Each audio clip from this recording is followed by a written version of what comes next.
Allie Navarrete alongside Cam Manna and Matt Scalzo for today's edition of Pregame Tomahawk Talk here at Doran Park. Bourne having the chance to take on the Falmouth Commodores for the second time this season and for the first time at home. Matt, that last matchup ended in a tie. Remind people what happened. Yeah, it was a 3-3 tie, and Bourne had the lead going into the bottom of the 10th inning. They took the lead on a Garrett Michelle single, but then they ran into some walks, they gave away freebies, and walked in the tying run. They were able to get the last out and avoid falling to 0-2 on the season, but 0-1-1 basically felt the same for the team at that point. So now they're coming back at home. They've won 3 of their last 5. They're starting to gain some momentum, and they got a bunch of new faces in the lineup, hoping to carry that momentum forward and pick up their second consecutive win. Be the first time they're on a winning streak this season.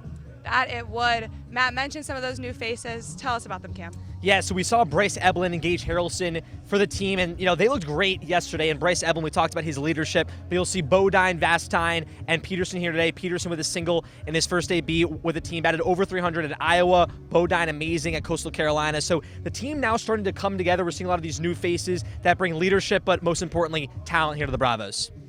On the mound for Bourne today will be Garrett Horn. Matt, we already saw him at Hyannis. How did he fare over at McKeon Park?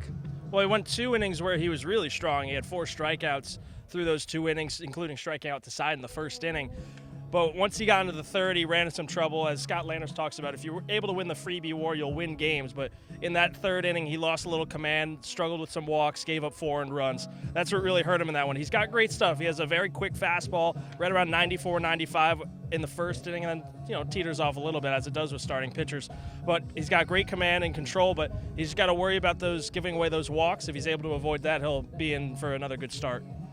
Well, we'll see if the Bravos can get their first win over Falmouth this season. First pitch at 6.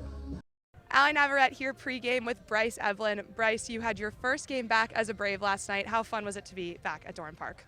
It was awesome. I love coming here into the Cape and meeting new people and just enjoying playing the game of baseball. Not a lot of people get to, come out here and enjoy the Cape and just play with, some of the best competition. And it's a pleasure to be here.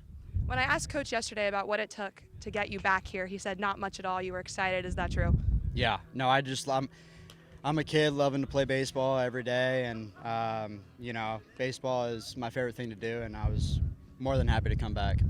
You told me before the game that last summer you were here from day 2 through the entire summer. Has it been different coming a little bit later and getting acclimated, later into the season at all? I don't know if it's any different just because, there's a lot of people that come and go through the season.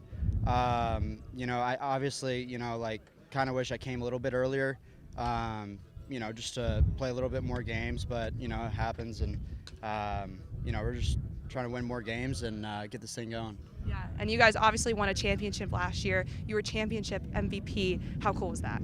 It was good, yeah. It was awesome, but I couldn't have done it without the coaching staff and the players around me. It was just a bunch of good guys and fun group to play with.